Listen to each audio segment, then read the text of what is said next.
Good evening সকলকে। যে আজকে সবারই জানা আছে যে RRB group D exam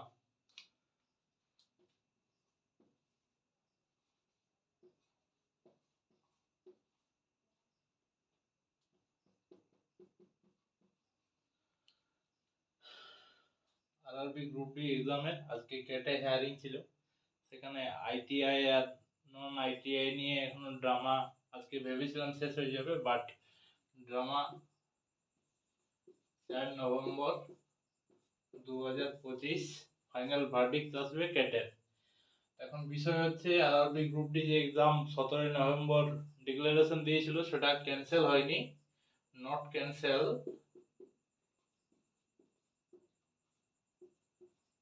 postpone করা হবে।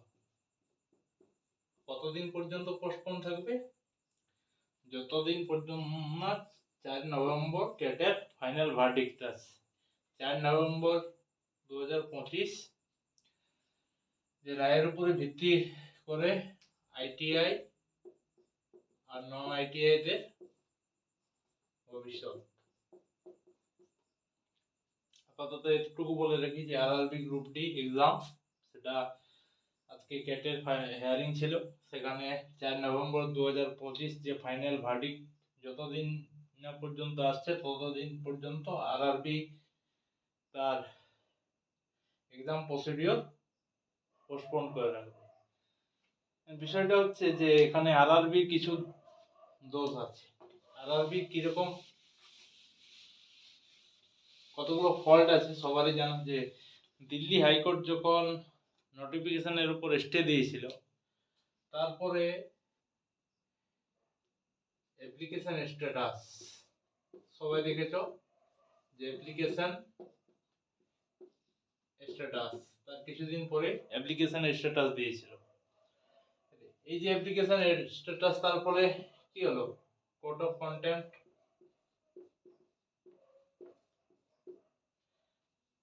অ্যাপ্লিকেশন স্ট্যাটাস দেওয়ার ফলে কি হলো? আরআরবি কোর্ট অফ কন্টেম্পট খেলো। দিল্লি হাইকোর্টের স্টে দেওয়ার পরও তোমরা প্রসিডিওর চালিয়ে গেছো, কোর্ট অফ কন্টেম্পট খেলো। শুধু কোর্ট অফ কন্টেম্পটটা বিষয় নেই, এখানে আরআরবির নিজস্ব ফাজলামোর জন্য আজকে এই পরিস্থিতি। আর আরআরবি সব আইটিআই নন আইটিআই কেসের যে মূল ভিত্তি, যেটার উপর ভিত্তি করে আইটিআই রা বলছে যে 2019 সালে একটা নোটিফিকেশন জারি করেছিল আইটিআই রিলেটেড, সেটার উপর ভিত্তি করে আজকে মূলত হিয়ারিং হলো। অনেকক্ষণ ড্রামা চলেছে, প্রায় 1.5 ঘন্টা মতো। তো এই যে ফাইনাল বললাম যে 4 নভেম্বর যতক্ষণ না ফাইনাল ভার্ডিক্ট আসছে RRB group D exam procedure ততদিন পর্যন্ত পোস্টপন্ড। এখন আপাতত বলা যাবে না যে এক্সাম ক্যান্সেল। 4 নভেম্বর কি হতে পারে দেখা যাক। আপাতত তোমরা প্রিপারেশন কন্টিনিউ রাখো। 4 নভেম্বর পরে বোঝা যাবে যে আইটিআই নন আইটিআই এর ভবিষ্যৎ কি হতে পারে। এখন কিচ্ছু বলা যাচ্ছে না যতদিন পর্যন্ত 4 নভেম্বরে ফাইনাল ভার্ডিক্ট আসছে। এইগুলো আজকে ড্রামা কেটের। মূলত আরআরবির কতগুলো বললাম নিজস্ব ভুল আছে। কোর্ট অফ কন্টেম্পট খেলো, কি জন্য খেলো? আরআরবি প্রসিডিওর অ্যাপ্লিকেশন স্ট্যাটাস তাদের প্রসিডিওর কন্টিনিউ রেখেছিল। দিল্লি হাইকোর্টের স্টে অর্ডার থাকা সত্ত্বেও তাদের প্রসেসটা কন্টিনিউ রেখেছে। যাই হোক, ওগুলো ভেবে লাভ নেই। আগের দিন যেটা work power and energy part 2 হয়েছিল, তাই তো? Work power and energy, work power energy কি হয়েছিল? পার্ট 2 হয়েছিল। আজকে পার্ট 3 হবে। তাহলে আগের দিন বলেছিলাম এনার্জি সম্পর্কে, যে এনার্জি কি, এনার্জি টাইপস বলেছিলাম। 3টে টাইপস বলেছিলাম: potential energy, kinetical energy, mechanical energy. স্থিতিশক্তি, গতিশক্তি এবং যান্ত্রিক শক্তি। এই 3টে শক্তি বাদ দিয়েও কি শক্তিতে আদার্স অন্যান্য শক্তি আছে? যেমন সাউন্ড একটা শক্তি, লাইট একটা শক্তি, হ্যাঁ, সৌরশক্তি আছে, এক্সেট্রা এক্সেট্রা, রাসায়নিক শক্তি আছে, আরো বিভিন্ন শক্তি আছে। তো যাই হোক, এরপরে আমি ডিটেলসে ঢুকে যাব যে কাইনেটিক এনার্জির পোটেনশিয়াল এনার্জি, মেকানিক্যাল এনার্জি, এই তিনটে এনার্জি নিয়ে ডিটেলস। তারপরে ল অফ কনজারভেশন, অর্থাৎ mechanical energy, law of conservation of mechanical energy, অর্থাৎ যান্ত্রিক শক্তির নিত্যতা সূত্রটা বলবো। তারপরে বিভিন্ন শক্তির রূপান্তর, এক্সাম ওরিয়েন্টেড পিআইকিউতে যে এক্সামগুলো নেওয়া হয় সেগুলো মূলত বেসিক থাকবে, একটা ডিটেলস। আর তারপরে পাওয়ারে ঢুকে যাব। পাওয়ারে ঢুকে যাওয়ার পরে এই চ্যাপ্টারটা ওয়ার্ক পাওয়ার এনার্জি আজকে শেষ। মূলত শুরু করা যাক তাহলে। যেখানে আমরা শেষ করেছিলাম যে তিনটে energy, potential energy, kinetic energy, mechanical energy, অর্থাৎ স্থিতিশক্তি, গতিশক্তি এবং যান্ত্রিক শক্তি। জাস্ট একটু ইন্ট্রোডাকশন দিয়েছিলাম, আজকে জাস্ট ডিটেলস হবে। তার ডিটেলস বলতে তাহলে প্রথমে কি আসছি আমি, প্রথমে আসছি আমি কাইনেটিক এনার্জি।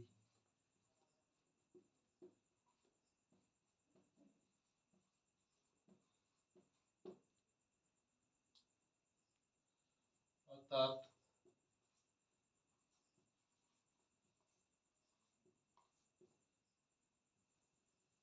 গতিশক্তি। আচ্ছা, আগের দিন বলেছিলাম যে কাইনেটিক এনার্জি, গতিশক্তি, তার ইকুয়েশন কি বলেছিলাম, হাফ অফ এমভি স্কয়ার। কিসের উপর ডিপেন্ড করে,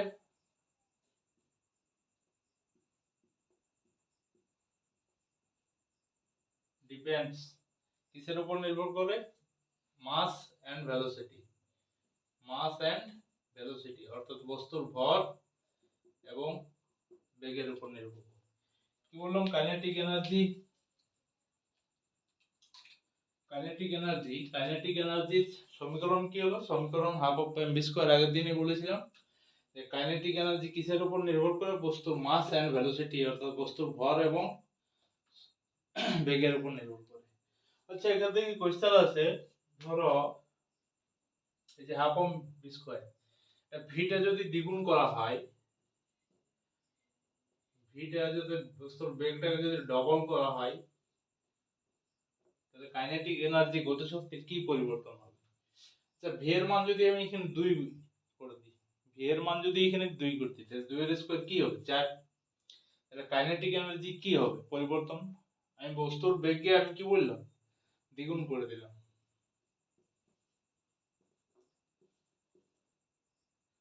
ভি স্কয়ার। ধরো বস্তুর বেগকে দ্বিগুণ করে দিলাম, কাইনেটিক এনার্জি পরিবর্তন কি হবে, 4 গুণ। বস্তুর বেগ যদি আমি ডবল করি, তাহলে কাইনেটিক এনার্জি, গতিশক্তি কত গুণ পরিবর্তন হবে, 4 গুণ। কারণ আমার সম্পর্কটা কি, এখানে সরাসরি প্রপোর্শনাল টু ভি স্কয়ার, সরাসরি প্রপোর্শনালিটি ভি স্কয়ার কিসের উপর, বস্তুর মাস এবং ভেলোসিটির উপর নির্ভর করে। যখন দুটি বস্তুর ভর, আমি কি বলছি, ভর যখন স্থির, যদি ভিটাকে আমি ডবল করি, তাহলে কাইনেটিক এনার্জির কি পরিবর্তন হবে, 4 গুণ হবে। আচ্ছা, ভিটাকে যদি অর্ধেক করি, ভিটাকে যদি হাফ করি, অর্ধেক করি, তাহলে কাইনেটিক এনার্জি অর্থাৎ গতিশক্তি কি পরিবর্তন হবে, 1/4 গুণ হ্রাস পাবে। ঠিক আছে, যদি হাফ করা হয় তাহলে কাইনেটিক এনার্জি 1/4, এবারে 3 করা হয় 9। সম্পূর্ণটা উপর কার উপর ডিপেন্ড করছে, ভেলোসিটি। যদি ডবল করা হয়, তাহলে ভেলোসিটি ডবল করলে কাইনেটিক এনার্জি, গতিশক্তি 4 গুণ। ভেলোসিটি যদি আমি হাফ গুণ করি, এই তাহলে অর্ধেক করি, তাহলে আমার কত পরিবর্তন হবে, 1/4 গুণ কমবে। ঠিক আছে, এইগুলো এক্সাম রিলেটেড কিছু এখান থেকে কোশ্চেন আছে, যে কাইনেটিক এনার্জি এক্সাম রিলেটেড এই ধরনের কোশ্চেন আছে। তোমার যদি kinetic energy formula half M V square সবারই জানা আছে। এবার কোশ্চেন কি আছে, বেগটাকে ডবল করা হলো, 3 গুণ করা হলো, 4 গুণ করা হলো, অর্ধেক করা হলো, 1/4 গুণ হলো, 1/4 গুণ হলে কি 1/8 গুণ হ্রাস পাবে। বুঝা গেল?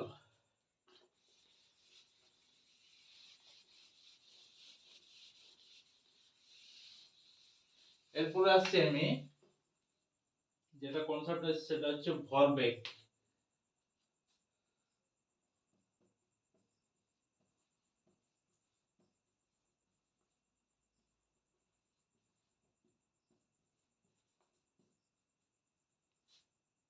ভরবেগকে আমার কি দিয়ে ডিনোট করা হয়? পি দিয়ে ডিনোট করা হয়।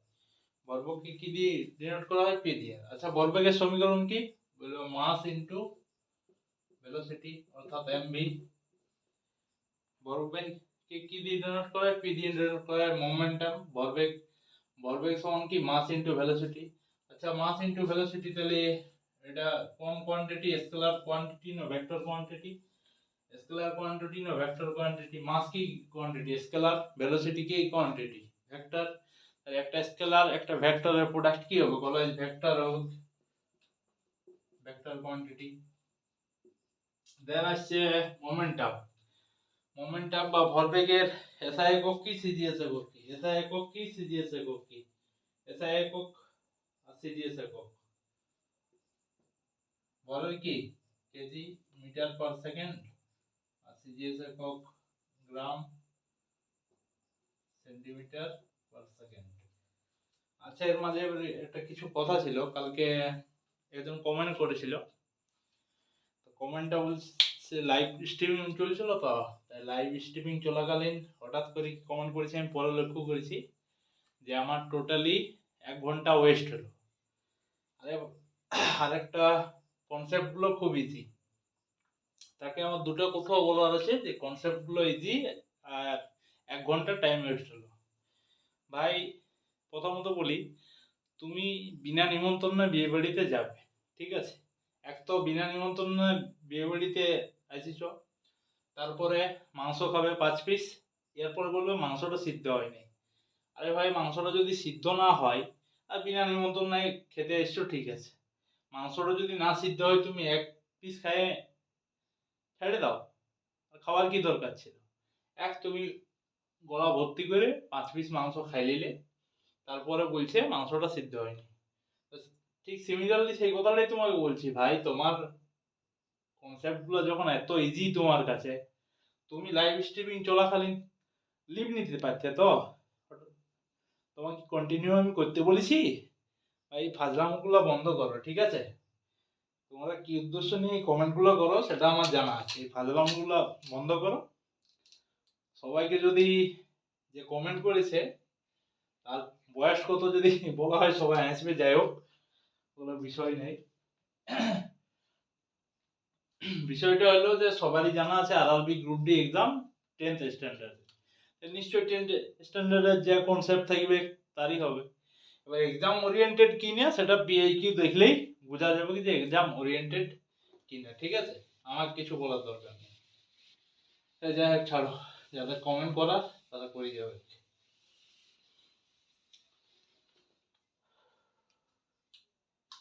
দেন আসছে রিলেশন বিটুইন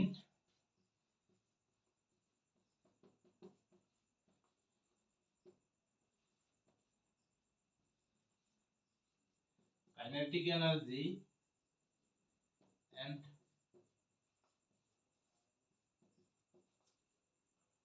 মোমেন্টাম। কি বললাম? যে relation between kinetic energy momentum, অর্থাৎ ভরবেগ এবং গতিশক্তি বা ভরবেগের মধ্যে কি সম্পর্ক? গতিশক্তি এবং ভরবেগের মধ্যে কি সম্পর্ক? সিমিলারলি একটা জিনিস দেখো ভালো করে, ভরবেগ P ইকুয়াল টু আমি কি বললাম? mv। আর কাইনেটিক এনার্জি সমান কি বললাম? Half of mv square. এই যে এদের মধ্যে রিলেশনটা বাই করতে গেলে আমাকে কি করতে হবে? এট ফার্স্ট আমাকে দেখো, এখানে কাইনেটিক এনার্জি এখানে আমি করছি হাফ, ঠিক আছে? উপরে যদি m গুণ করি, দেখো উপরে যদি নিচে m গুণ করি, নিচে আমি, তাহলে m m এলিমিনেট হয়ে যাবে, লিখতে পারি, লিখতে পারি তো? তাহলে এখান থেকে কি পাওয়া যাচ্ছে? হাফ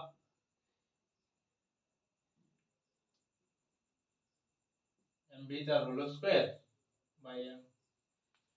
এইটা ইকুয়াল টু কি? Kinetic energy. Kinetic energy mv সমান কি? p। mv সমান কি? p। p অর্থাৎ ভরবেগ, মোমেন্টাম।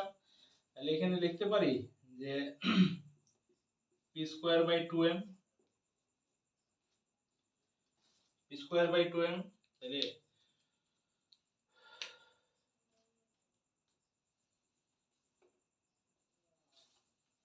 পাওয়া গেল ভরবেগ এবং গতিশক্তির মধ্যে সম্পর্কটা। ভরবেগ এবং গতিশক্তির মধ্যে কি সম্পর্ক?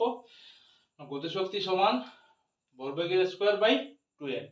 তাহলে এখানে সম্পর্কটা বুঝতে গেলে ভালো করে বুঝো, কাইনেটিক এনার্জি গতিশক্তি সরাসরি কার উপর নির্ভর করছে? সরাসরি প্রপোর্শনাল টু ভরবেগের সাথে, সরাসরি প্রপোর্শনাল টু ভরবেগের সাথে। আর যদি এটাকে আরেকটু ভাঙিয়ে আমি লিখি, তাহলে এখানে আমি পাবো 2m ke equal to p square. ঠিক আছে, এটা লিখতে পারো না পারো, আমি জাস্ট বোঝানোর জন্য যে কে গতিশক্তি সরাসরি সাথে ভরবেগের সম্পর্ক বলেছি। তাহলে গতিশক্তি ভরবেগের সাথে কি সম্পর্ক? সরল সম্পর্ক। তাহলে সমীকরণটা কি দাঁড়ালো? একটু ভালো করে পুট করে নেবে, ঠিক আছে, খাতায় নোট করে নেবে। কে সমান গতিশক্তি অর্থাৎ কাইনেটিক এনার্জি সমান p স্কয়ার বাই 2m। এই ফর্মুলা বেস অনেক সময় অঙ্ক আছে, ঠিক আগেরটা যেমন বেগ বৃদ্ধি করলে 4 গুণ করলে 2 গুণ করলে 3 গুণ করলে কি পরিবর্তন হয় গতিশক্তির, ঠিক এখানে সিমিলারলি যদি আমার বলা হয় যে ভরবেগ, ধরো ভরবেগ 2 গুণ করা হলো, ঠিক আছে, 2 গুণ করা হলো, ভরবেগকে কি করা হলো? 2 গুণ করা হলো। তাহলে ভরবেগ যদি 2 গুণ করা হলো, তাহলে গতিশক্তি আমি কি পাবো? 4 গুণ। 3 গুণ করলে সরি 3 গুণ করলে গতিশক্তি কি পাবো? আমার 9 গুণ পাবো। হাফ করলে, হাফ গুণ করলে 1/4 পাবো। ঠিক আছে, হাফ করলে 1/4 পাবো, 1/4 করলে 1/16 পাবো, 1/3 করলে 1/9 পাবো। বুঝা গেল? এইখান থেকে এরকম কোশ্চেন আছে। তাহলে গতিশক্তির সাথে ভরবেগের কি সম্পর্ক? এরপরে যে গতিশক্তির যে এক্সাম ওরিয়েন্টেড যেগুলো উদাহরণ আছে, ধরো গতিশক্তির এক্সাম ওরিয়েন্টেড যেগুলো উদাহরণ আছে কিছুগুলো বলেছিলাম আমি, তাও আরেকবার বলছি। মুভিং বুলেট,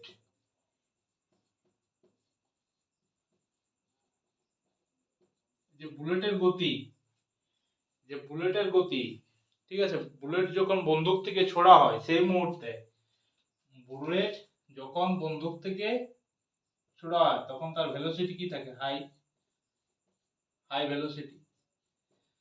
আচ্ছা, ভেলোসিটি, ভেলোসিটি যদি হাই থাকে সেই মুহূর্তে, তাহলে আমার কাইনেটিক এনার্জি কি থাকবে?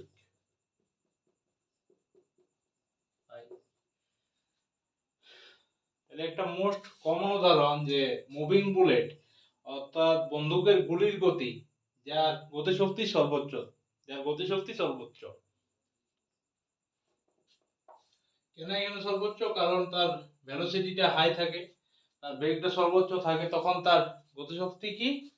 যখন সর্বোচ্চ বেগ নিয়ে বন্দুকের গুলিতে ছোড়া হয়, তার ভেলোসিটি যখন হাই থাকে তার কাইনেটিক এনার্জিও হাই, অর্থাৎ গতিশক্তিও হাই থাকে। ঠিক আছে, এরপরে উদাহরণ আসছে আমি রানিং কার।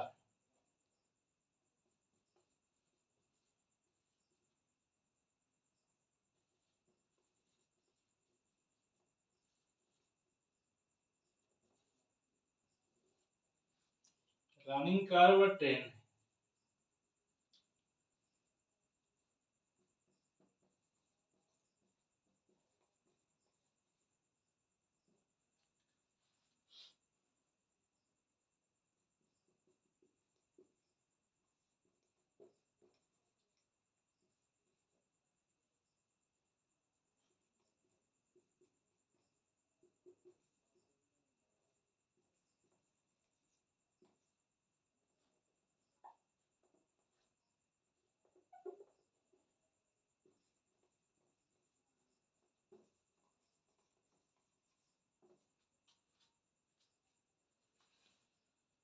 মুভিং বুলেটের সবাই আমরা কি দেখলাম? যে ভেলোসিটিটা হলো, মুভিং বুলেটের সময় আমরা কি দেখলাম? ভেলোসিটিটা দেখলাম। ঠিক আছে, মুভিং বুলেট সময় আমরা ভেলোসিটি, হাই ভেলোসিটি, এইটা হাই অর্থাৎ কাইনেটিক এনার্জি হাই। আচ্ছা, রানিং কার বা ট্রেন যখন তার স্পিডটা ইনক্রিজ হয় তখন কাইনেটিক এনার্জিও কি হবে, ইনক্রিজ হবে। আচ্ছা, এবারে তোমাদেরকে আমি বলি দুটার মধ্যে একটা কমন জিনিস দেখতে পাচ্ছি। এই যে দুটো আমি উদাহরণ দিলাম, হেভি মাস আর লাইট মাস, অর্থাৎ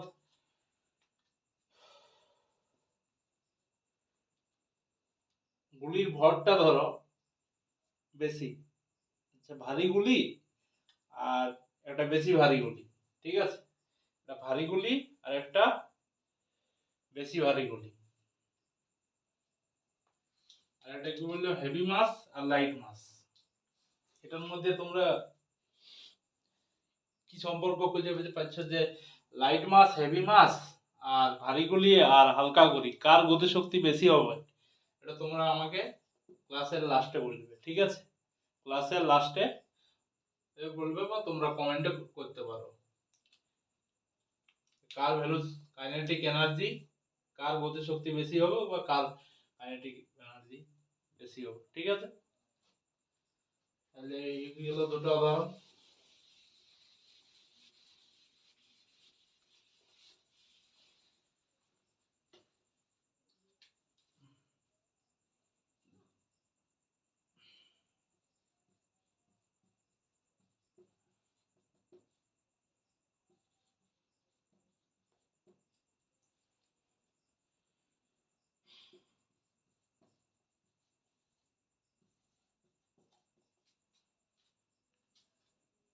ঠিক আছে, এবারে দুটো আমি মেটাল নিয়ে নিলাম, কি বললাম, একটা ওয়াটার একটা ওয়াইন, দুটোই ফ্লো হচ্ছে, একটা মুভিং হয় ফ্লোয়িং ওয়াটার আর মুভিং ওয়াইন, কিন্তু দুটো ঘটনা ঘটে। আগের দিন অবশ্য বলেছি ফ্লোয়িং ওয়াটারে কোন শক্তি কম, ধরো একটা ড্যাম, একটা ড্যামে যখন স্থির আছে, হাইড্রো ইলেকট্রিক প্রজেক্ট গুলো দেখেছো, একটা ড্যামে যখন স্থির থাকে তখন পটেনশিয়াল এনার্জিটা কি এনার্জিতে পরিণত হয়, কাইনেটিক এনার্জি, কাইনেটিক এনার্জিটা কি ইলেকট্রিক তৈরি করা হয়, তাই তো? ফ্লোয়িং ওয়াটারে পটেনশিয়াল এনার্জি স্থিতি শক্তিকে গতিশক্তি, আর গতিশক্তি থেকে ইলেকট্রিক এনার্জি পাওয়া যায়।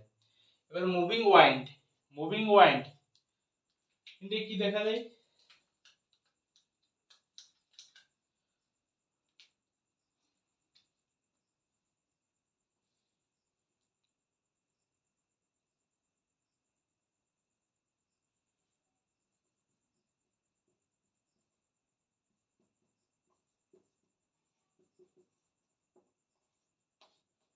ওয়াইন্ড মিলে কি দেখা যায়, বড় বড় বাউ টারবাইন গুলা ঘুরিয়ে আমার কি গতিশক্তিকে কাজে লাগাই আমি কি করি, ইলেকট্রিক শক্তি উৎপন্ন করি।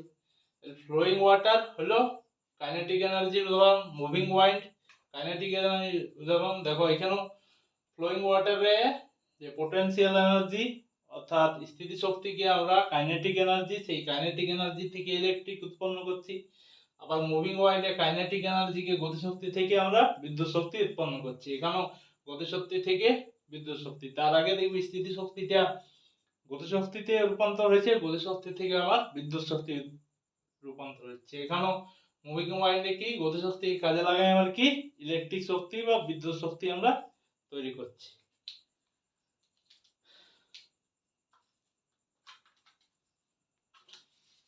এটা তোমরা বলো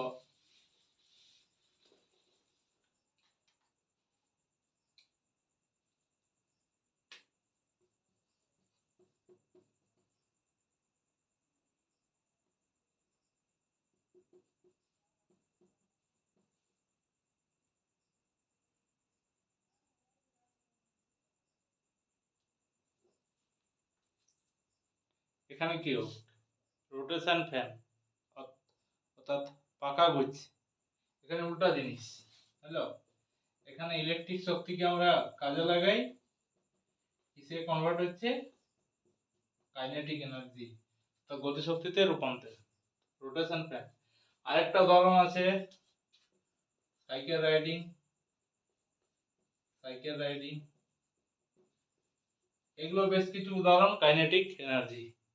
সাইকেল রাইডিং এগুলো বেশ কিছু উদাহরণ হচ্ছে কাইনেটিক এনার্জি। যদি এখানে সাইকেল রাইডিং এর স্পিডটা ইনক্রিজ হলে আমার কি হবে, কাইনেটিক এনার্জিটাও ইনক্রিজ হবে। বুঝা গেল যে কাইনেটিক এনার্জির প্রথমে কি বললাম, কাইনেটিক এনার্জি। কাইনেটিক এনার্জি এই বস্তুর ভেলোসিটির উপর নির্ভর করে। কিরকম ভাবে, ভেলোসিটি যদি দ্বিগুণ করা হয় কাইনেটিক এনার্জি কত গুণ হবে, 4 গুণ, হাফ অফ mv স্কয়ার। আবার ভরবেগের সাথে কাইনেটিক এনার্জি কি সম্পর্ক বললাম, যে k সমান p স্কয়ার বাই 2m, অর্থাৎ ভরবেগকে দ্বিগুণ করা হলে গতিশক্তির পরিবর্তন কত হবে, 4 গুণ হবে। এগুলো বেশ এক একটা আমি ফান্ডা আমি বলে দিলাম উদাহরণ দিয়ে। এবারে তোমরা প্রবলেম যেগুলো আসবে সমীকরণ রিলেটেড অর্থাৎ ইকুয়েশন রিলেটেড আরামসে করতে পারবে। এরপরে আসছে আমি পোটেনশিয়াল এনার্জি।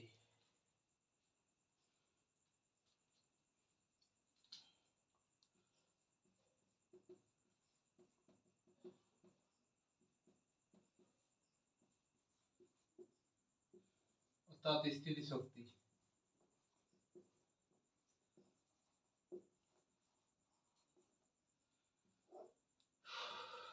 ইকুয়েশন কি বলেছিলাম,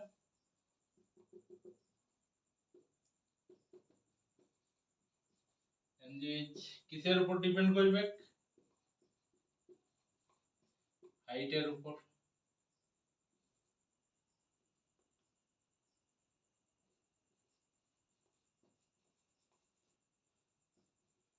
পোটেনশিয়াল এনার্জিটাকে অপর নাম কি, হাইট এনার্জি বলা হয়। স্থিতি পোটেনশিয়াল এনার্জি বা স্থিতি শক্তি, যার সমীকরণ হচ্ছে mgh। এখানে হাইটটা বাড়া বা কমার সাথে সম্পূর্ণটা নির্ভর করবে। যেমন একটা উদাহরণ আমি দিয়েছিলাম, ফ্রি ফলিং অবজেক্ট হলো, এই যে ফ্রি ফলিং অবজেক্টের একটা উদাহরণ দিয়েছিলাম, আর একটা বস্তুকে উপরে দিকে ছড়িয়ে দিলাম। এখানে দুটো কন্ডিশন হবে। তাহলে আসছি, ঠিক আছে।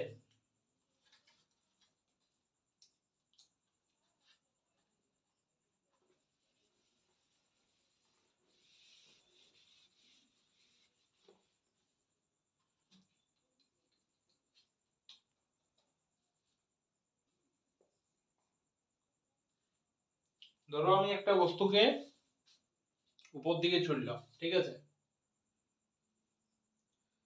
এটা এ বিন্দু, ছোড়ার আগে মুহূর্ত, এটা বি বিন্দু, মাঝখানে এটা সি বিন্দু। এখানে পাথরটা যখন ছুড়লাম কিছুটা উপরে গেল, আবার সি বিন্দুতে হচ্ছে সর্বোচ্চ উচ্চতায়। হচ্ছে সর্বোচ্চ উচ্চতায় সি বিন্দুতে কি হবে, পিটা পোটেনশিয়াল এনার্জিটা কি হবে, ম্যাক্সিমাম হবে। অর্থাৎ স্থিতি শক্তি সর্বোচ্চ কোথায়, না সর্বোচ্চ বিন্দুতে। পাথরটা যখন ছোড়া হলো তার সর্বোচ্চ বিন্দুতে পোটেনশিয়াল এনার্জি ম্যাক্সিমাম। আচ্ছা, কাইনেটিক এনার্জির ভ্যালু কত, এখানে 0। আবার পাথরটা ছোড়ার আগে মুহূর্ত, এখানে পিটা কি 0, পোটেনশিয়াল এনার্জি 0। আবার যখন পাথরটা ছুড়তে আমি শুরু করলাম তখন কাইনেটিক এনার্জি কি হবে,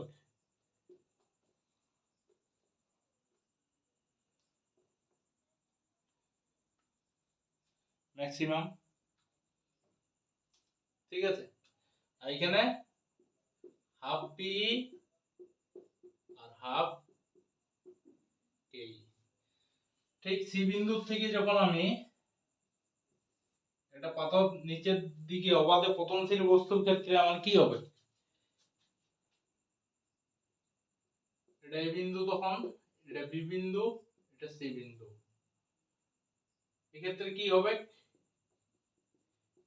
এইটা ম্যাক্স, পিটা 0। এখানে কেইটা 0, পিটা ম্যাক্সিমাম, হাফ পি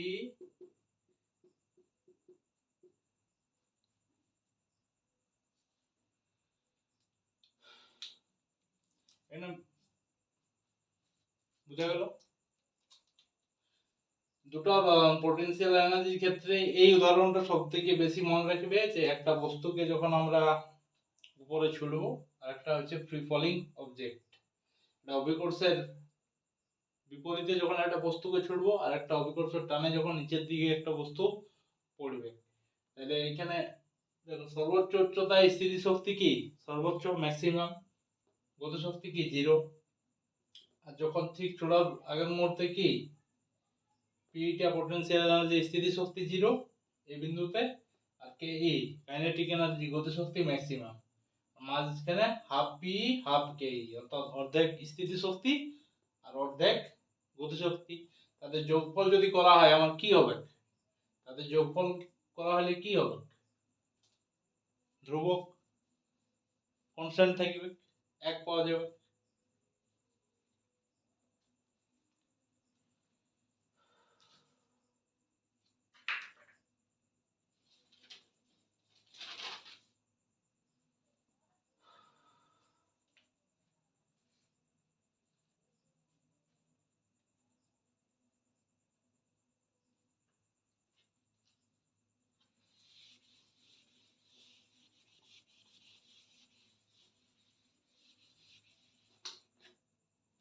এই পোটেনশিয়াল এনার্জি যদি এক্সাম্পল লি, first example water in a dam, second example stretching spring, third example compressed gas cylinder,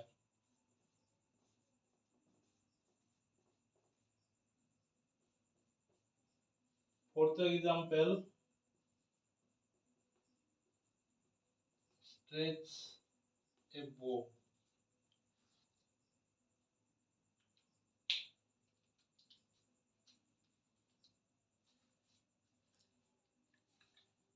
কি বললাম? পোটেনশিয়াল এনার্জি স্থির শক্তির উদাহরণ কি কি বললাম? ওয়াটার ইন এ ড্যাম, একটা ড্যামে যখন স্থির অবস্থায় জল থাকবে। স্ট্রেচিং স্প্রিং, একটা স্প্রিং কে যখন আমরা স্ট্রেচ করব এইভাবে তার সর্বোচ্চ যতটা পর্যন্ত স্ট্রেচ করা যাবে সেইখানে কি থাকবে আমার? High potential energy. ঠিক আছে, ওয়াটার ইন এ ড্যাম স্থির অবস্থায় আছে, হাই পোটেনশিয়াল এনার্জি। এবারে ওয়াটার ইন এ ড্যাম কে যখন আমরা হাইড্রোইলেকট্রিক প্রজেক্টে জলটা ছেড়ে দেবো, ছাড়ার মুহূর্তে কিসে পরিণত হবে? Kinetic energy. স্ট্রেচিং এ স্প্রিং, স্প্রিংটাকে আমি এরকম করে স্ট্রেচ করলাম, স্ট্রেচ করার পরে ছেড়ে দিলে কি হবে? কাইনেটিক এনার্জি পরিবর্তন হবে। ঠিক আছে, যখনই ছেড়ে দেবো সেটা আমার কাইনেটিক এনার্জি পরিবর্তন হবে। Compressed a gas cylinder, high potential energy. Gas সিলিন্ডারকে আমরা কম্প্রেস করলাম, অর্থাৎ সংকুচিত করলাম। তারপরে স্ট্রেচে বো, একটা ধনুকের তারকে টানবো আমি, সর্বোচ্চ যতটা পর্যন্ত টানা যাবে সেখানে কি থাকবে? হাই পোটেনশিয়াল এনার্জি, অর্থাৎ স্থিতি শক্তি সর্বোচ্চ থাকবে। এইগুলো স্থিতি শক্তির উদাহরণ।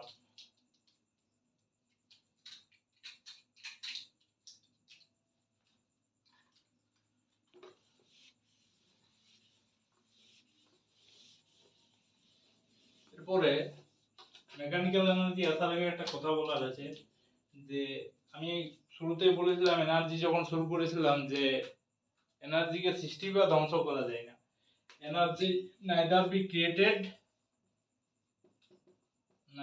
be created nor destroyed, অর্থাৎ এনার্জিকে সৃষ্টি বা ধ্বংস করা যায় না, এনার্জিকে কি করা হয়? কনভার্ট করা হয়, এনার্জির রূপান্তর হয় ওয়ান টু অ্যানাদার, এক রূপ থেকে অন্য রূপে শক্তির কি হয়? পরিবর্তন হয়, কিন্তু শক্তিকে সৃষ্টি বা ধ্বংস করা যায়। আচ্ছা, এই যে মেকানিক্যাল এনার্জি কি বলেছিলাম? স্থিতি শক্তি এবং গতি শক্তির যোগফলকে আমরা কি বলবো? যান্ত্রিক শক্তি। অর্থাৎ এই যে মেকানিক্যাল এনার্জি, এই মহাবিশ্বে সমস্ত শক্তি, এই মহাবিশ্বের যে টোটাল এনার্জিটা আমি কি বললাম? মেকানিক্যাল এনার্জি একটু আগে বললাম, টোটাল এনার্জি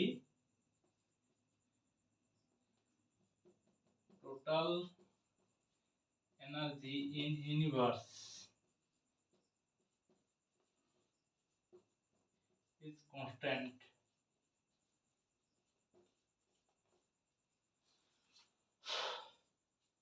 বললাম total energy in universe is constant. এই মহাবিশ্বের সমস্ত শক্তি কি ধ্রুবক, সমস্ত শক্তি কি ধ্রুবক। এইটাকে কি বলা হয়? Law of conservation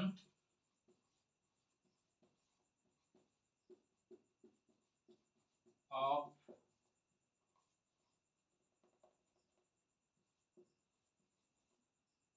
mechanical energy. ঠিক আছে, অর্থাৎ law of conservation mechanical energy অর্থাৎ যান্ত্রিক শক্তির নিত্যতা সূত্র, অর্থাৎ total energy in universe is constant. এই মহাবিশ্বের সকল শক্তি কি ধ্রুবক।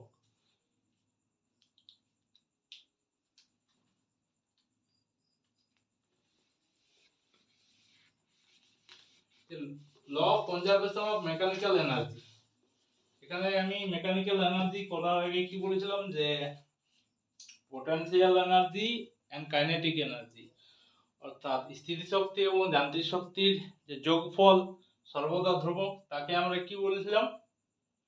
যান্ত্রিক শক্তি। তাকে আমরা বলেছিলাম যান্ত্রিক শক্তি। যান্ত্রিক শক্তি মানে কি? অর্থাৎ স্থিতিশক্তি এবং গতিশক্তির যোগফলকে আমরা যান্ত্রিক শক্তি বলেছিলাম। আর যান্ত্রিক শক্তির নিত্যতা সূত্র কি? মহাবিশ্বে যত যা শক্তি আছে সমস্তটাই ধ্রুবক। এইখান থেকে ধরো পেন্ডুলাম,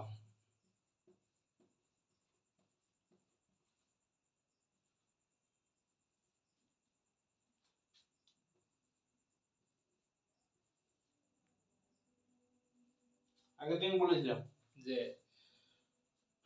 পেন্ডুলাম যখন এই সর্বোচ্চ পয়েন্টে থাকবে তখন এদিকে আর এই দিকে ধরো এ বিন্দু, বি বিন্দু আর এটা ও বিন্দু, এখানে পি টা কি থাকবে? ম্যাক্সিমাম থাকবে। এই যে এক্সট্রিম পয়েন্টে দুটো এই বিন্দু আর বি বিন্দুতে পটেনশিয়াল এনার্জি অর্থাৎ গতিশক্তি কি থাকবে? পটেনশিয়াল এনার্জি বা স্থিতিশক্তি কি থাকবে? ম্যাক্সিমাম। আর কাইনেটিক এনার্জি অর্থাৎ গতিশক্তি ম্যাক্সিমাম কোথায়? এই যে মিড পয়েন্ট, এই মিড পয়েন্টে কাইনেটিক এনার্জি ম্যাক্সিমাম। এবারে এটা টোটাল সামটা কি? টোটাল এনার্জি ইয়ার টোটাল এনার্জি কি না বলবো? কনস্ট্যান্ট। পেন্ডুলামের potential energy plus kinetic energy কি? কনস্ট্যান্ট, অর্থাৎ যান্ত্রিক শক্তির এটাই নিত্যতা সূত্র। ঠিক আছে, ধরো পেন্ডুলামের হলো। এরপর একটা কি ধরন হতে পারে?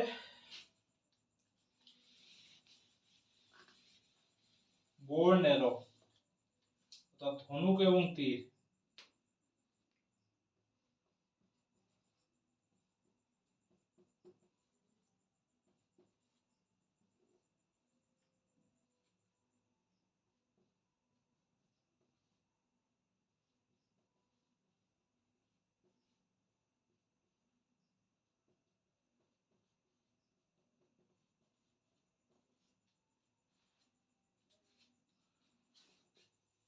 এভাবে ধনুক থাকে তো, ঠিক আছে। এই যে তারটাকে, এটা কি বলা হয়? বো বলা হয়। আর এইভাবে যেটা একটা থাকে তোমার কি হয়? এটাকে বলা হয় এরো। ঠিক আছে, তারটাকে আমি ধরো এখান থেকে পর্যন্ত আমার কি হলো, তারটাকে আমি এত দূর পর্যন্ত স্ট্রেচ করতে পারলাম। হলো যে হাইয়েস্ট যতটা পর্যন্ত আমি স্ট্রেচ করতে পারবো সেইখানে হাইয়েস্ট পয়েন্টটা এখানে আমার পিই কি থাকবে? ম্যাক্সিমাম। হলো অতটা পর্যন্ত পি কে আমি স্টোর করতে পারবো। ঠিক আছে, ওই বিন্দু পর্যন্ত। এরপরে যখনই আমি ছেড়ে দেবো, এখানে যখন ছেড়ে দেবো তীরটাকে, অর্থাৎ মুভ দা এরো, যখনই যে মুহূর্তে ছেড়ে দেবো সেখানে কেই আমার কি হবে?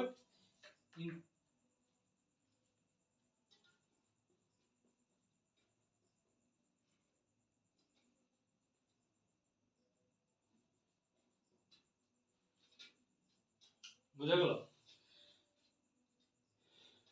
টপ স্ট্রেচ অর্থাৎ এখানে বো, অর্থাৎ যে ধনুকের তারটাকে আমরা এতটা পর্যন্ত স্ট্রেচ করতে পারলাম। এইখানে স্ট্রেচ হাইয়েস্ট পয়েন্ট পর্যন্ত আমি কি করতে পারবো, এখানে হাইয়েস্ট পিটা আমার ম্যাক্সিমাম।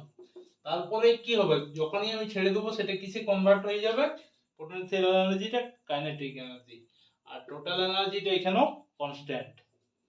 ঠিক আছে, বো এন্ড এরো, তীর ধনুক,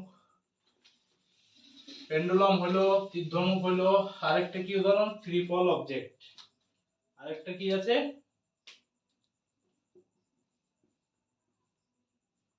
ফ্রি ফল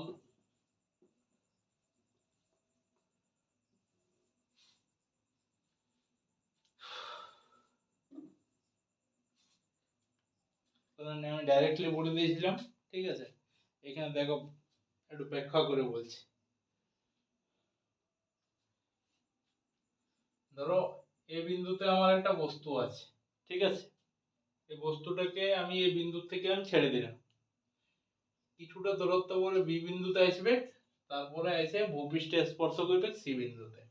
আমার টোটাল হাইট কত, এইচ। এই বিন্দুতে ছাড়ার পর বি বিন্দুতে আসছে, এটা আমার কত, এক্স, এটা আমার কত, এক্স। ঠিক আছে, এরপরে ভালো করে বোঝার চেষ্টা করো।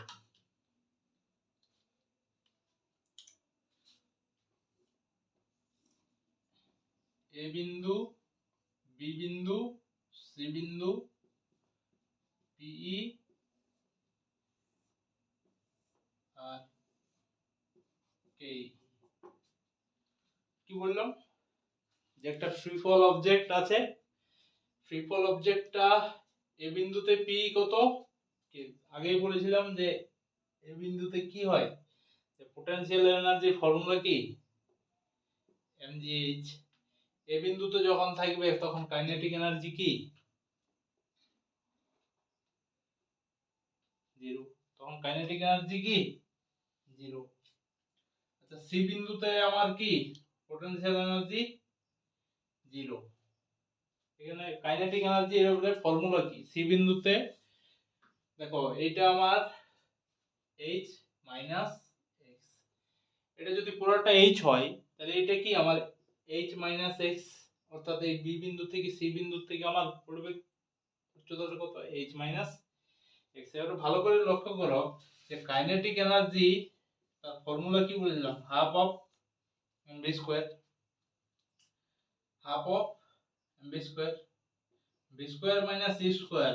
মনে আছে গতির অর্থাৎ মোশন টপিকে, অর্থাৎ গতির টপিকে আমি একটা সমীকরণ, অবাধে পতনশীল বস্তুর ক্ষেত্রে সমীকরণটি কি ছিল, 2gh, 2gh। তাহলে এখানে ইউটা কি হয় আমার, জিরো, ইউটা জিরো হয়, 2gh। আচ্ছা এখানে h টা কি, এখানে h টা কি,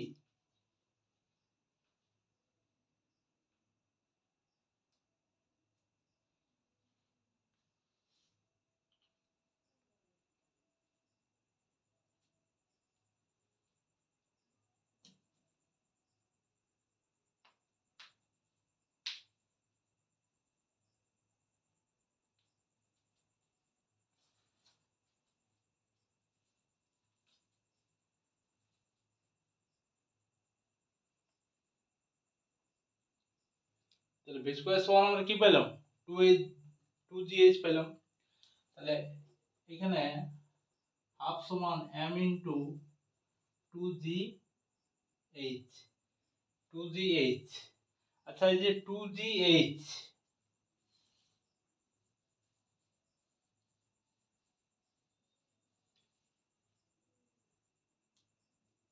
এটা আমরা পুট করতে পারি, এটা আমরা পুট করতে পারি, এটা আমরা পুট করলে 2 2 কেটে যাবে, 2 2 আমার কি হবে, কেটে যাবে, 2 2 কি হবে আমার এখানে কেটে যাবে। তাহলে হাফ অফ mv স্কয়ার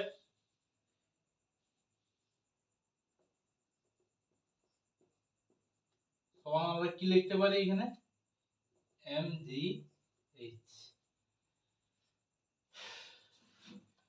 প্রথমে আমি কি বললাম, এ বিন্দুতে আর সি বিন্দুতে ঘটনাটা বললাম। তাহলে এ বিন্দুতে দেখো পোটেনশিয়াল এনার্জি ম্যাক্সিমাম থাকে mgh পোটেনশিয়াল এনার্জি, আর half mv square equal to ভ্যালুটা কি 0।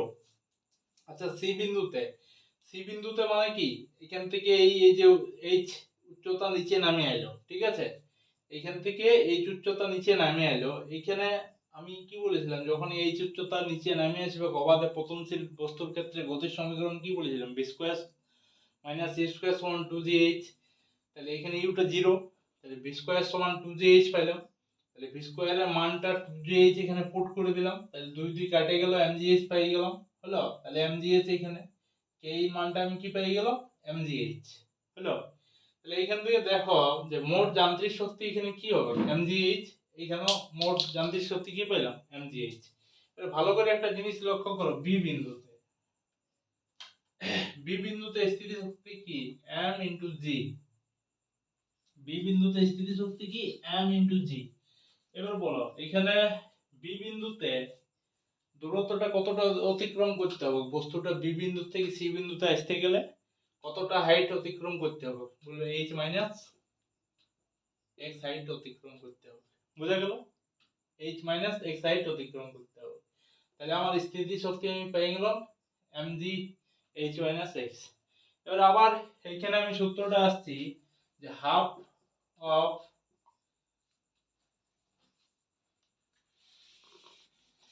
গতিশক্তি আমার এখানে কি হবে, গতিশক্তি এখানে হাফ অফ mv স্কয়ার, তাই তো। গতিশক্তির ফর্মুলা কি হাফ অফ mv স্কয়ার। আচ্ছা এই হাফ অফ mv স্কয়ারের জায়গায় আমরা v স্কয়ারের জায়গায় এখানে 2gh পুট করলাম, এখানে v স্কয়ারের জায়গায় আমি কি পুট করলাম 2gh, এখানে v স্কয়ারের জায়গায় আমি কি পুট করব 2 into h minus x, 2 into h minus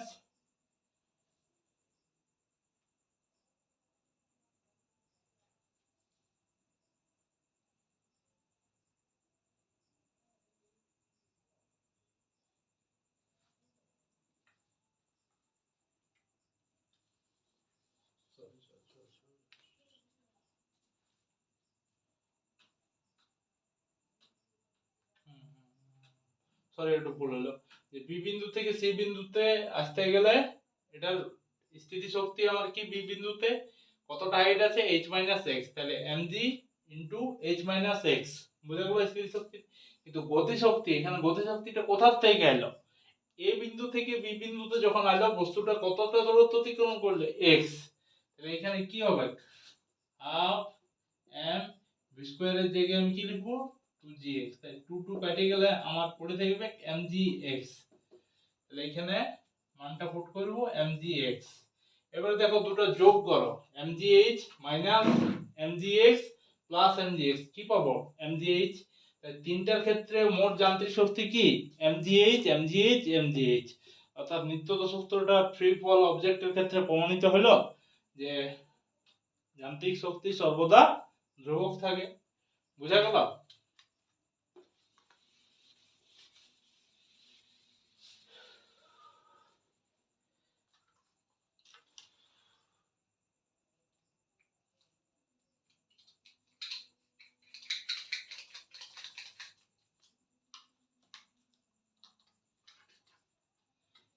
এরপরে আসছে আমি শক্তির রূপান্তর। শক্তিকে কি বললাম সৃষ্টি বা ধ্বংস করা যায় না, শক্তিকে এক রূপ থেকে অন্য রূপে রূপান্তর করা হয়।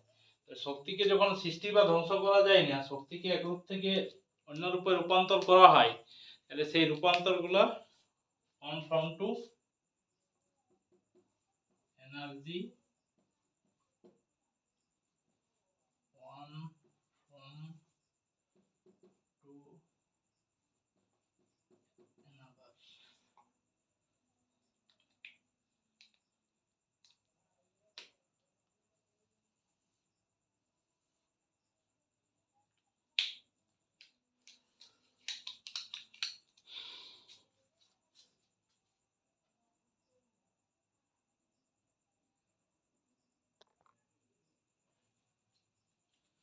কি বললাম, শক্তিকে সৃষ্টি বা ধ্বংস করা যায় না, শক্তির কি হয় রূপান্তর হয়। তাহলে শক্তির রূপান্তর গুলো আমরা দেখে নেবো একের পরে।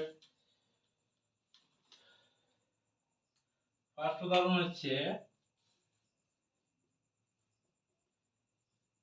Hydro electric project. তোমরা এই উদাহরণগুলো ভালো করে নোট ডাউন করে নেবে, কারণ এই উদাহরণগুলো এক্সাম ওরিয়েন্টেড। প্রতিটা পিআইকিউ রিলেটেড আমি উদাহরণগুলো তুলেছি। তাহলে হাইড্রো ইলেকট্রিক প্রজেক্টে আমি কি বলেছি, কোন এনার্জিতে রূপান্তরিত হয়? এট ফার্স্ট যখন জলটা ড্যামে থাকে কি থাকে? পোটেনশিয়াল এনার্জি, স্থিতি শক্তি। সেইখান থেকে কাইনেটিক এনার্জি থেকে গতি শক্তি, সেখানে ইলেকট্রিক বিদ্যুৎ শক্তি। স্থিতি শক্তি থেকে গতি শক্তি থেকে বিদ্যুৎ শক্তি। তাই হাইড্রো ইলেকট্রিক প্রজেক্টে স্থিতি শক্তি থেকে গতি শক্তি, এই গতি শক্তিটাকে কাজে লাগাই আমার কি হয়? ইলেকট্রিক উৎপন্ন করা হয়। প্রথম উদাহরণ হয়ে গেল। আর দ্বিতীয় উদাহরণ আসছি আমি ইলেকট্রিক বাল্ব।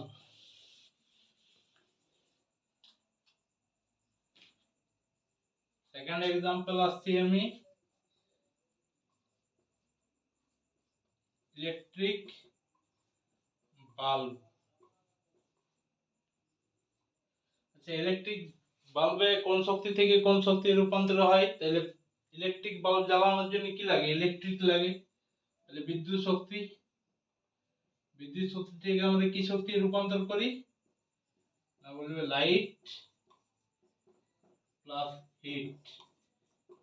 বিদ্যুৎ শক্তি থেকে আমরা কি লাইট আর হিট, অর্থাৎ বিদ্যুৎ শক্তি কাজে লাগাই আমরা আলোক শক্তি এবং তাপ শক্তি উৎপন্ন করি। বুঝা গেল?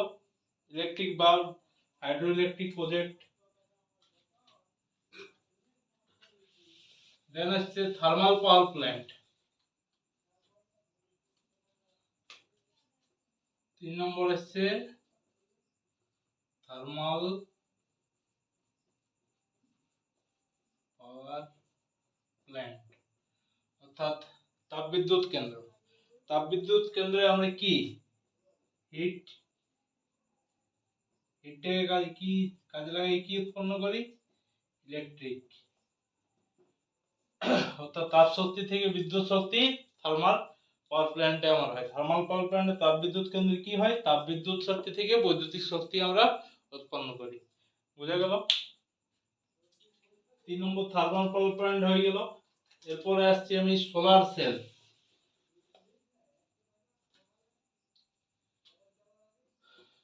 চার নম্বরে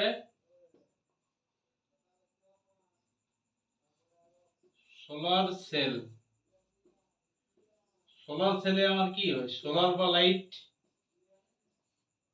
বা লাইটটাকে আমরা কিসে উৎপন্ন করি? সৌরশক্তি থেকে আমরা কি উৎপন্ন করি? ইলেকট্রিক। সোলার সেলে কি হয়? সৌরশক্তি থেকে কাজে লাগাই আমরা কি উৎপন্ন করি? ইলেকট্রিক অথবা বৈদ্যুতিক শক্তি উৎপন্ন করি। 4 নম্বর সোলার সেল হয়ে গেল। 5 নম্বরে ইলেকট্রিক ফ্যান।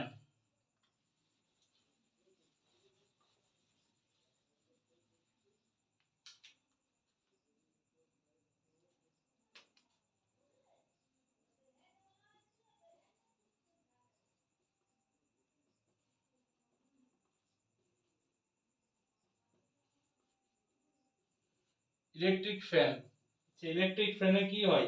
ইলেকট্রিকটাকে কাজে লাগাই আমরা কি বিদ্যুৎ শক্তি থেকে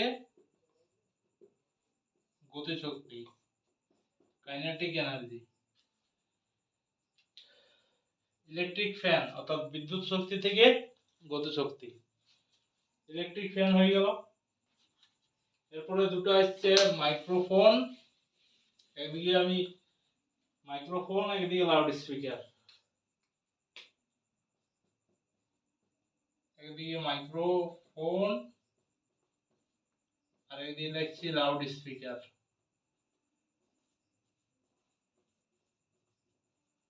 একে অপরের সাথে রিলেটেড, তাই একসাথে লিখলাম মাইক্রোফোন আর লাউড স্পিকার। মাইক্রোফোনে আমার কি হয়? সাউন্ড থেকে ইলেকট্রিক। মাইক্রোফোনে কি হয়? শব্দ শক্তি থেকে বিদ্যুৎ শক্তি, আর এখানে লাউড স্পিকারে বিদ্যুৎ শক্তি থেকে ইলেকট্রিক থেকে কি হয় সাউন্ড, তা বিদ্যুৎ শক্তি থেকে শব্দ শক্তি, তাহলে মাইক্রোফোন লাউড স্পিকার হয়ে গেল। এরপর ফটোসিনথেসিস অর্থাৎ সালোক সংশ্লেষ, এবারে ফটোসিনথেসিস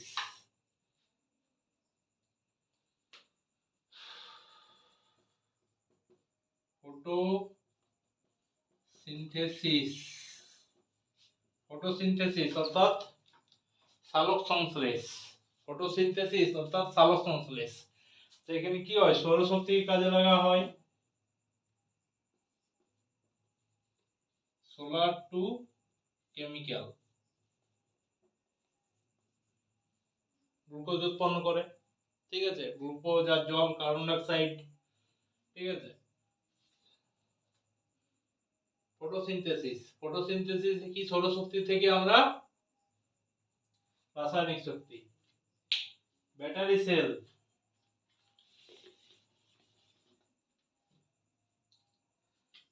ব্যাটারি সেল বা ব্যাটারি সেলে কি হয়, কেমিক্যাল রাসায়নিক শক্তি থেকে কেমিক্যাল টু কি হয়, কেমিক্যালটা রাসায়নিক শক্তি থেকে কি হয় ইলেকট্রিক,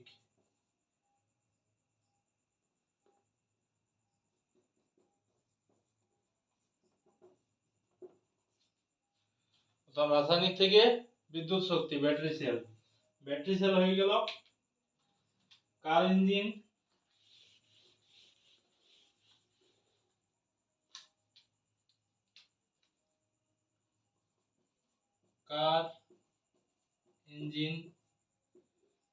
কার ইঞ্জিনে কি হয়, কেমিক্যাল বলতে আমি কি বলছি, এটা এখানে ফিউলটাকে, জ্বালানিটাকে আমি কেমিক্যাল বলছি। সেইখান থেকে হিট থেকে কাইনেটিক এনার্জি, কার ইঞ্জিন থেকে কেমিক্যাল রাসায়নিক শক্তি থেকে তাপ শক্তি থেকে গতিশক্তি, কার ইঞ্জিন হয়ে গেল। ইলেকট্রিক আয়রন,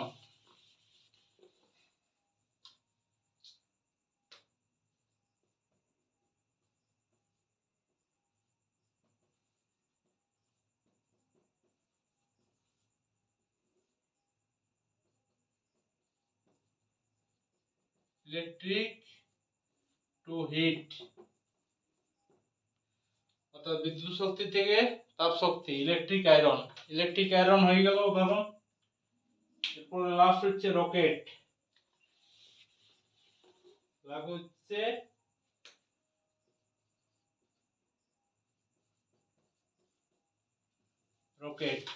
রকেটে কি হয়, কেমিক্যাল এনার্জি কে কাজে লাগিয়ে আমি কি উৎপন্ন করি, কেমিক্যাল এনার্জি কে কাজে লাগিয়ে আমি হিট,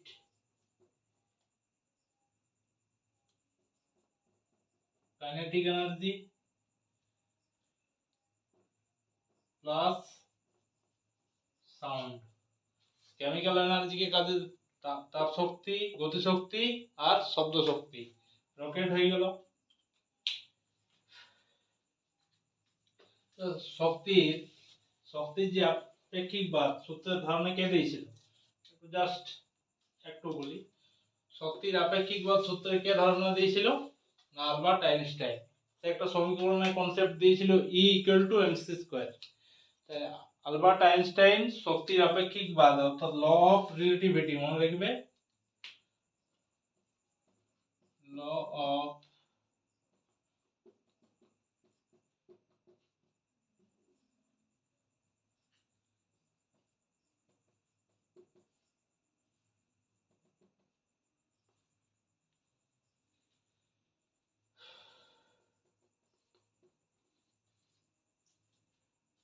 রিলেটিভিটি হচ্ছে আপেক্ষিকবাদের সূত্র কে ধারণা দিয়েছিল, আলবার্ট আইনস্টাইন।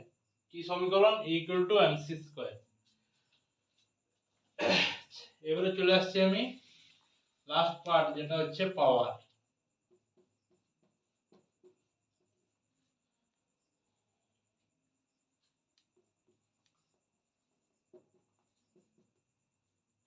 ক্ষমতা। তা সময়ের সাপেক্ষে কার্য করার হারকে কি বলা হয়? ক্ষমতা বলা হয়। সময়ের সাপেক্ষে কার্য করার হারকে rate of work by time. সময়ের সাপেক্ষে কার্য করার হারকে কি বলা হয়? ক্ষমতা বলা হয়। পাওয়ার ইকুয়াল টু কি হবে? Work by time. আচ্ছা, ওয়ার্ক সমান আমি কি জানি? Force into displacement by time. Displacement by time equal to কি? ভেলোসিটি। Force into velocity. আচ্ছা, পাওয়ারও তাহলে কার উপর ডিপেন্ড করছে? পাওয়ারও কার উপর ডিপেন্ড করছে? ভেলোসিটির উপর ডিপেন্ড করছে। আচ্ছা, ভেলোসিটি বৃদ্ধি পেলে কি হবে? পাওয়ারটাও বৃদ্ধি পাবে। অর্থাৎ যার ভেলোসিটি বেশি হবে তার পাওয়ার বেশি হবে। এরপরে পাওয়ার স্কেলার কোয়ান্টিটি না vector quantity? Power scalar quantity না ভেক্টর কোয়ান্টিটি? আর পাওয়ারের ইউনিট। পাওয়ার বা শক্তি কি? Scalar quantity. পাওয়ারের ইউনিট কি? Joule per second. আর কি বলবো? জুল পার সেকেন্ড বলতে পারি। আর কি বলতে পারি? ওয়াট বলতে পারি।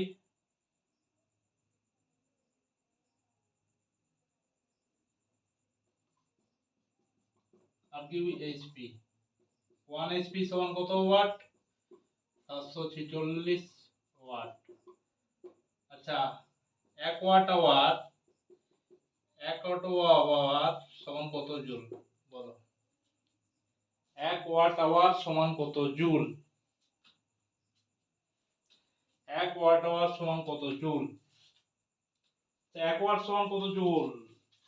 হ্যাঁ, 1 ওয়াট আওয়ার সমান কত জুল? 1 ওয়াট সমান কি? 1 ওয়াট সমান কি জানি? 1 জুল বাই 1 সেকেন্ড, তাই তো? আমি প্রশ্ন কি জিজ্ঞেস করেছি? 1 ওয়াট আওয়ার সমান কত জুল? তাহলে 1 ওয়াট সমান 1 জুল বাই 1 সেকেন্ড। আচ্ছা দেখো, 1 ওয়াট ইনটু 1 সেকেন্ড করলাম, ঠিক আছে? এখানে 1 জুল।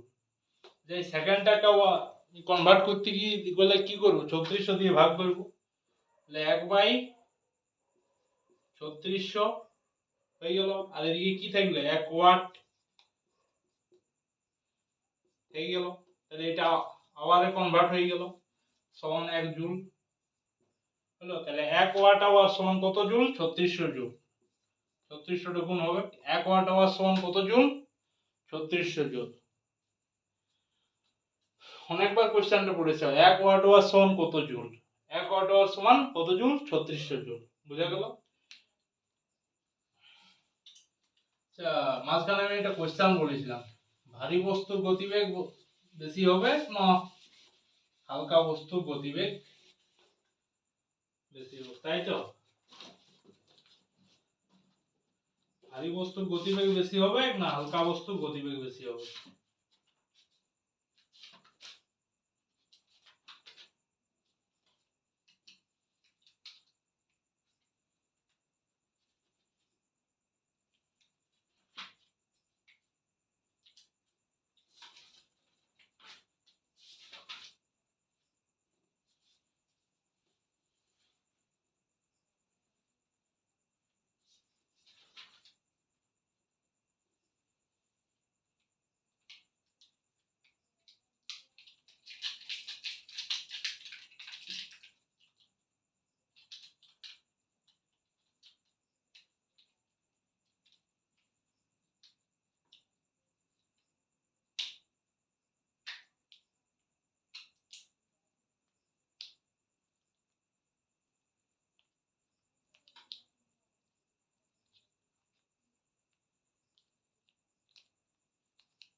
ভারী বস্তুর গতিবেগ বেশি হবে না হালকা বস্তুর গতিবেগ বেশি হবে?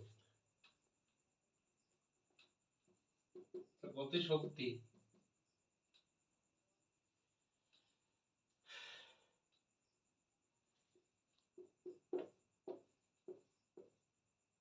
বলো, প্রথম কনসেপ্ট দিই যে আমি জিজ্ঞেস করলাম তোমরাকে, আমি কোশ্চেনটা আগে জিজ্ঞেস করেছিলাম যে কোন বস্তুর গতিশক্তি বেশি, ভারী বস্তু ও হালকা বস্তু, কার গতিশক্তি বেশি? না, তার আগে আমি একটা জিজ্ঞেস করছি যে ভারী বস্তুর গতি বেশি হবে না হালকা বস্তুর গতি বেশি হবে, সেটা আগে বলো যে ভারী বস্তুর গতি বেশি হবে না হালকা বস্তুর গতি বেশি হবে।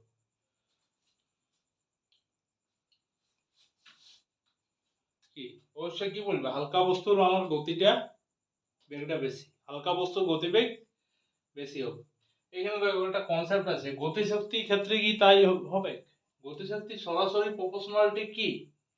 গতিশক্তি সরাসরি প্রপোর্শনালিটি কি? ভরের সাথে ডিপেন্ড করছে। অর্থাৎ যার ভর বাড়বে, ধরো এখানে আমি বললাম একটা 4 কেজি বস্তু নিলাম আর একটা 2 কেজি বস্তু নিলাম, ঠিক আছে? বেগ দুজনেরই সমান রাখলাম, ঠিক আছে? 4 কেজি নিলাম আর 2 কেজি নিলাম, বেগটাকে আমি এখন কনস্ট্যান্ট ধরছি, ঠিক আছে? তাহলে হাফ ইন্টু 1 হয়ে গেল, এখানে 2 হয়ে গেল। তাহলে এখান থেকে কি বোঝা গেল যে কার গতিশক্তিটা বেশি হবে? কার গতিশক্তিটা বেশি হবে? ভারী বস্তুর গতিশক্তি বেশি হবে আর হালকা বস্তুর গতিশক্তি কম হবে। বোঝা গেল? তাহলে আজকের ক্লাস এই পর্যন্তই। পুরো টপিকটা ওয়ার্ক পাওয়ার এন্ড এনার্জি, তার টপিকটা আজ পুরো কমপ্লিট হয়ে গেল। এরপর তোমাদের যে পিআইকিউ যে পিডিএফ ওয়ার্ক পাওয়ার এনার্জি, আমার যে টেলিগ্রাম চ্যানেল আছে, সেই টেলিগ্রাম চ্যানেল ডেসক্রিপশনে তোমরা লিংক পেয়ে যাবে, সেইখানে লিংকে জয়েন হয়ে চ্যানেলে পিআইকিউ গুলো সলভ করবে, পুরো পিডিএফ দেওয়া আছে, ঠিক আছে? আজকের ক্লাস এই পর্যন্ত, পরের দিন নেক্সট টপিক নিয়ে দেখা হচ্ছে।